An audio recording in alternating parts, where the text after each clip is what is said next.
trouve l'intervention très intéressante, puisqu'il parle de ce qui est important aujourd'hui dans le cadre de la qualification du système éducatif. Vous savez, on doit avoir une approche systémique des examens. Et les examens ne se passent pas seulement dans les salles de classe. Il faut aller en dehors des salles de classe pour expliquer aux citoyens que pour bien organiser les examens, je pense que tout le monde doit s'impliquer. Et ils sont dans ce cadre-là. C'est pourquoi nous devons les féliciter. Mais je voudrais commencer par l'essentiel. Vous savez, si on veut lutter réellement contre la corruption, la fraude dans les différents examens, ce que nous devons faire, c'est qu'il faut qu'on commence d'abord par qualifier le système. C'est-à-dire que pourquoi souvent... Pour vous, s'il y a fraude, c'est parce que le système n'est pas qualifié. Non, ça fait partie. Vous savez, si l'enfant n'est pas bien formé, il n'a pas eu les professeurs qu'il faut pour comprendre les cours, si, n'est-ce pas, les infrastructures ne sont pas à la hauteur, si les enseignants ne sont pas au complet, si les cours ne sont pas bien donnés, je pense que l'enfant, la seule arme qui lui reste, c'est quoi? C'est comment se préparer pour rentrer dans une salle dans le but de copier. Comme quoi l'enfant n'est pas il n'a pas été bien préparé. Il est victime, il n'a pas été préparé. Il n'a pas été préparé pour affronter l'examen. Mais si l'enfant sait que vraiment il rencontre n'importe quel sujet, il traite. Il rencontre n'importe quel problème, il traite. Il a eu tous les professeurs qu'il faut. Lui-même, il va dans d'autres écoles pour voir est-ce qu'il a compris sa leçon. Mais il trouve qu'il est toujours meilleur. Difficilement l'enfant là-bas s'adonne, n'est-ce pas, à la fraude. Il faudrait qu'on interpelle les autorités pour leur dire que la fraude qui se passe dans la salle de classe, ça c'est pas une fraude qui est grave. Qui n'a pas une fois regardé dans sa poche pour faire sortir un bout de papier? Ça c'est pas tellement, je dis, par rapport à d'autres fraudes qu'on appelle systémiques. Oui.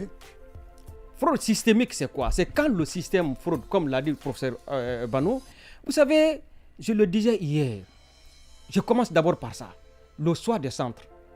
Vous savez, on a dit qu'il faut installer les candidats par ordre alphabétique. C'est vrai, parce qu'on a constaté que quand on regroupait les candidats, il y a des écoles qui parvenaient à négocier des surveillants, qui parviennent aussi à négocier des délégués. La situation se passait comme si, n'est-ce pas, ils étaient en simple évaluation. L'évaluation même était plus que ça.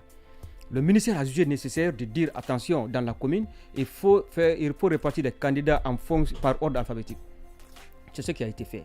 Mais cela a donné des avantages à d'autres écoles. Par exemple, quand vous êtes dans la commune de Dixine, il y a une grande école, mais ça fait que cette école, tout le monde se retrouve dans le même centre. C'est pratiquement les élèves des mêmes écoles qui se retrouvent dans le même centre d'examen. Le cas de Dixine, effectivement, est le cas de Dixine. Mais on a tout vu que, ça dit qu'ils ne font pas ça sciemment. Ça dit que ce n'est pas parce qu'ils veulent installer ces cadres-là. Mais c'est que là-bas, c'est dans cette école-là seulement qu'on peut trouver 50 élèves en sciences expérimentales. Qu'est-ce qu'on va faire? Est-ce qu'on va les installer par centre? Non, on est obligé de les regrouper. Mais ce qui est marrant, c'est quoi? C'est que sur la liste nationale, quand les résultats ont été publiés, nous avons constaté que 6 personnes sont alignées. C'est-à-dire 6e de la République, 7e de la République, 8e, 9e, 10e, 11e, 12e sur la liste nationale. Et même PV, c'est-à-dire que les PV aussi se suivent. Nous nous sommes posé la question de savoir comment est-ce que cela est possible dans un examen technique. Techniquement, comment l'expliquer? C'est parce qu'ils sont dans le même centre? C'est parce qu'ils sont assis côte à côte? Qu'est-ce qui l'explique? Est-ce qu'ils n'ont pas communiqué? Est-ce qu'ils n'ont pas communiqué? Est-ce qu'ils n'ont pas échangé? Oui. Nous l'avons dit ceci. En tout cas, c'est suspect. On a dit qu'il faut trouver solution au problème. Il faut faire des propositions. Parce que nous ne faisons pas de critique de dénigrement, nous faisons la critique de construction. On a dit que pour proposer une solution par rapport à ça, qu'est-ce qu'il faut faire? Comme nous savons que la commune de Kaloum est très petite, la commune de Matam est petite et la commune de Dixine, on va tout faire pour que les candidats de ces 3 communes-là soient mélangés. Là, en ce moment, tourner les candidats entre ces trois communes. Oui. Là, en ce moment, on va éviter que, n'est-ce pas, les élèves de cette école-là. Mais écoutez, la loi dit quoi? Il faut répartir. Par exemple, il y a une école X à Ratouma. On répartit les élèves, les candidats de cette école dans 15 centres. Mais il y a une école X à Dixine. On regroupe tous les élèves de cette école dans le même centre d'examen. Oui. Il n'y a pas de justice. Donc il faut qu'on trouve une solution à ce problème-là. C'est ce qu'on appelle ici fraude systémique. Même s'il n'y a pas de fraude, mais les conditions qui sont réunies là, vraiment ces conditions-là font que nous allons douter de la crédibilité des résultats, n'est-ce pas, de ce centre-là. Ça, c'est une vérité. Et on a aussi évoqué d'autres problèmes, ce qui est très important, puisque nous parlons des examens, et certains vont vouloir refuser d'aller faire les examens à cause de quoi? À cause du port de voile. Vous-même, vous le savez. Il faudrait qu'on en discute en ce moment, parce que c'est bientôt les examens. On laisse les candidats voiler étudier, mais on veut les empêcher de participer aux examens. Pourquoi? Si on ne veut pas que les élèves voilés étudient, on interdit dès le début de l'année. On dit personne ne doit étudier, mais vous les laissez. Il faudrait que le ministère veille sur ce fait-là. Les inspecteurs viennent dans les salles des classes. D'où le besoin de réécrire les règlements parce qu'il y a beaucoup quand même de dysfonctionnement entre la règle et qu'on appelle ça le terrain. Mais comment voulez-vous qu'il n'y ait pas assez de dysfonctionnement dans ces règlements généraux pendant que ça a été fait en catimini? Voilà, en catimini par des soi-disant conseillers en législation scolaire. Oui, mais moi je pense qu'aujourd'hui la problématique des examens scolaires, surtout le phénomène de fraude, comme M. Valli l'a dit, ça va vraiment, ça vient de la base, n'est-ce pas, ce manque d'excellence dans nos salles de classe, le fait que les cours soient bâclés, le fait que les élèves n'aient pas confiance en eux, le fait que d'ailleurs on a sémé tout le temps l'esprit de la paresse dans les écoles, donc ce qui fait que les élèves parfois sont obligés de tricher dans les salles de classe. Mais c'est pourquoi cette campagne-là sera mise à profit, comme elle a toujours été d'ailleurs, pour aller dire aux élèves que oui, vous devez avoir confiance en vous-même, travailler dans les salles de classe, dire aux enseignants qu'ils doivent prendre leurs responsabilités. Donc moi je pense qu'aujourd'hui, les points sur lesquels M. Valli a embrayé, surtout cette répartition dans les salles dans les centres d'examen est très capitale.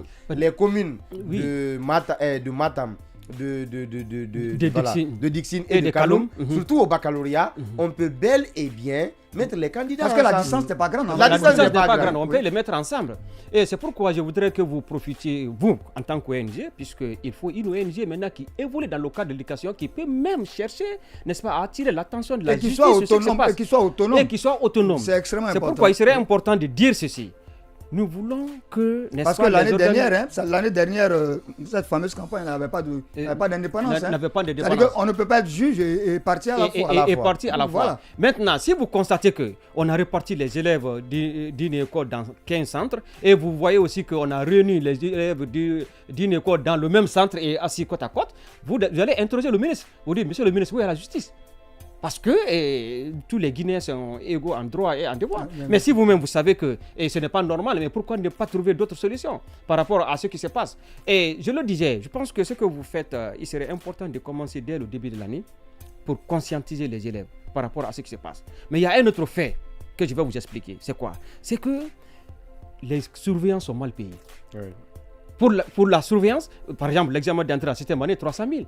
Et brevet 300 000 pour l'examen d'entrée en 7e année. Oui. Et le BP, c'est 400 et quelques mille. Le baccalauréat, environ 500 000. Mais imaginez-vous, voici ce qui se passe souvent, selon certaines personnes, et c'est à vérifier, quand on installe les candidats dans les salles de classe, il y a déjà quelqu'un peut s'autoproclamer comme le chef de cette classe, mais qu'est-ce qu'il fait? Il peut ramasser 50 000 par candidat. Mais M. Valli, ce n'est pas une rumeur. Hein. J'ai été témoin à plusieurs reprises de cette situation. D'ailleurs, j'ai même menacé un candidat une fois qui est venu me trouver le matin, avant que je ne rentre dans la salle, qui avait cotisé de l'argent avec des camarades, qui est venu me voir et puis qui me tend de l'argent. Je lui ai dit, mais c'est pourquoi ça? Non, monsieur, c'est pour votre petit déjeuner. Mais regardez, où est-ce qu'on va? Mais regardez, qu'est-ce qu'ils font? Qu'est-ce qu'ils font? Les élèves qui sont dans la salle, ils tiennent une réunion. On dit chaque matière, vous venez avec 50 000. Maintenant, comment ça se fait? 30 personnes. Ça veut dire 50 000 fois 30, ça fait environ 1 500 000. Surtout quand les matières de spécialité passent. Hein? Oui, maintenant, 1 500 000, 2 surveillants. Donc ce matin, le premier surveillant à 750 000, le deuxième surveillant à 750 000. Alors que vous faites 3 jours, vous avez 300 000. Et ça, c'est une matière seulement. Et la deuxième matière aussi, vous avez 750 000. Ainsi de suite. Mais en réalité, si les surveillants sont très bien payés et que la loi est appliquée, je pense qu'on va s'abstenir de toutes ces choses-là. Certains vont dire non, un surveillant, mais écoutez, l'intelligence commence par le ventre. Ça, c'est extrêmement important. Mais si on ne tient pas compte de ces réalités-là et qu'on demande, n'est-ce pas, aux surveillants d'être corrects, d'être honnêtes, ça va poser problème. Et regardez, un délégué est payé à combien? Un délégué est payé à 500 000 francs à Conakry. Vous allez pour présider l'organisation des examens du baccalauréat et après, vous n'avez même pas 50 $. Vous n'avez même pas 50 $.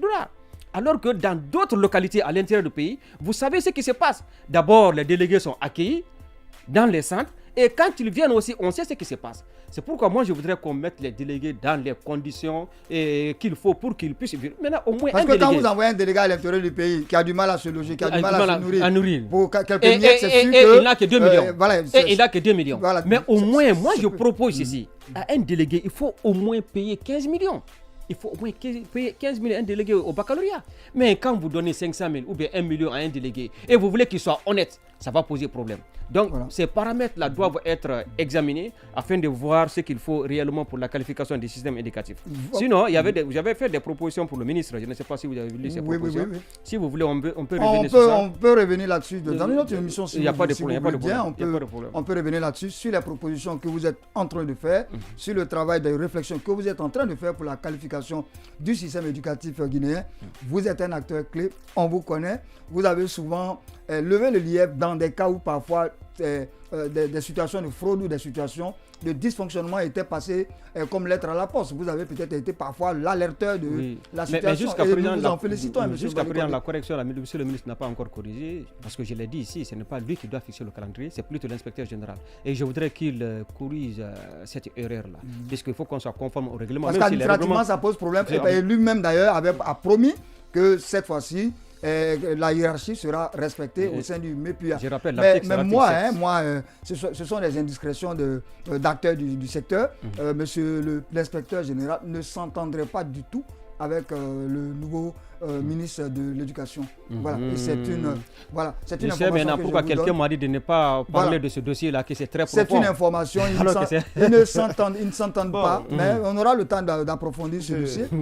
On va terminer, oui. M. Vali, pour terminer, vous savez, pour toutes les activités que nous faisons pour, en fait, dans le cadre des examens nationaux en Guinée depuis 2019, depuis 2018, etc., nous l'avons fait, certes sous la bannière de l'association scolaire et estudiantine de Guinée, mais vous savez qu'on avait créé une commission qu'on appelle ICON, commission d'observation indépendante des examens nationaux. Donc moi j'appelle en tout cas à toutes les forces dynamiques comme celle de M. Vali et de toutes les autres, pour que vraiment nous conjuguions vraiment les efforts. Je suis à votre disposition. Voilà, pour redynamiser, voir carrément si on peut d'ailleurs autonomiser en fait, c'est-à-dire faire d'ICON en fait une organisation à part, mais qui soit spécialisée dans le processus des examens nationaux. Parce qu'on en a vraiment besoin aujourd'hui, parce que c'est ce qu'on appelle vraiment dans le cadre juridique le regard citoyen, n'est-ce pas, sur les actions publiques. Je suis à votre disposition. Voilà, il n'y a pas de problème. Mais vous allez me sujet, il y a un point, je voudrais qu'on rappelle ça. Vous savez, vous qui participez toujours aux examens, moi je voudrais qu'on multiplie les sujets. Vous savez, souvent, surtout l'examen d'entrée en 7e année, c'est 1 heure. Mais les sujets qu'on donne, souvent on prend plus de 30 minutes à les recopier au tableau. Et parfois avec des erreurs. Oui. Et souvent on apprend aux élèves comment. On dit aux élèves pendant que le maître écrit au tableau, n'écrivez pas. Déposez bic et observez. Oui, parce qu'on doit vérifier, si les données sont justes. Mais souvent on prend 30 minutes pour recopier un sujet au tableau et après on dit aux élèves de traiter le sujet. Alors que, en principe, on pouvait distribuer, on pouvait multiplier les sujets, on leur donne. Chacun pouvait réfléchir. Mais tout ça, là, je pense que ça dépend de l'organisation et de la prévision. Je voudrais que cette année, que tous les sujets soient... L'année dernière, quand j'en ai parlé, non. On m'a dit que ça favorisait la fraude. Mais M. Vali, une dernière chose. La multiplication des sujets, on m'a dit que ça favorisait la fraude. M. Vali, une dernière chose. En fait, au nom de la transparence, au nom de la promotion de la bonne gouvernance, nous plaidons ou carrément nous exigeons vraiment que soit rendu public le budget des examens scolaires et vraiment toute la ligne de dépenses qui est liée à cela. Parce que ce que vous dites là, ce que M. Vali dit là, que les sujets soient multipliés, je pense que si vous voyez quelque part, c'est prévu bel et bien dans le budget. Mais sauf que cette ligne n'est pas exécutée. Sauf que c'est pas exécuté. On va revenir là-dessus. La question des examens, on va revenir, je vous le promets, on va revenir là-dessus. Voilà. Mon technicien me signalait tout de suite aussi qu'il y a un autre élément qu'il faut prendre en compte, c'est la vision des enfants. Certains enfants n'ont pas une bonne vision, donc lorsque les sujets sont portés au tableau, ils ont du mal à lire le sujet. Et surtout que nous sommes en temps de pénurie d'électricité. Et bon, beaucoup de ces salles-là, par exemple, sont mal électrifiées ou ne sont pas électrifiées. Alors donc, imaginez des enfants qui vont être évalués dans ces conditions, c'est sûr que... Donc il faut choisir des sujets définitivement et les multiplier au prorata des élèves dans les salles. Et faire en sorte que les enfants puissent les lire correctement et dans les meilleurs délais. Si réellement nous voulons qualifier le système, c'est ce qu'il faut.